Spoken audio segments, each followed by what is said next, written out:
গোবিন্দশ্রী আলোকিত যুব সংঘের উদ্যোগে আমরা 4 দিনের ভ্রমণের জন্য সিলেটের উদ্দেশ্যে রওনা হলাম। আমরা গোবিন্দশ্রী বাজার থেকে ট্রলার ছেড়ে আমরা সিলেটের উদ্দেশ্যে রওনা হলাম। আমরা বলি বাজারে ব্রিজের খুব কাছাকাছি চলে আসছি। আমরা অল্প কিছুক্ষণের মধ্যে বৃষ্টি অতিক্রম করব।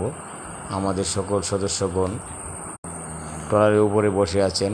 আকাশ মেঘলা, বৃষ্টি নেই, মেঘলা আবহাওয়া, শীতল আবহাওয়া, বাতাসও তেমন নেই, হালকা ঢেউ।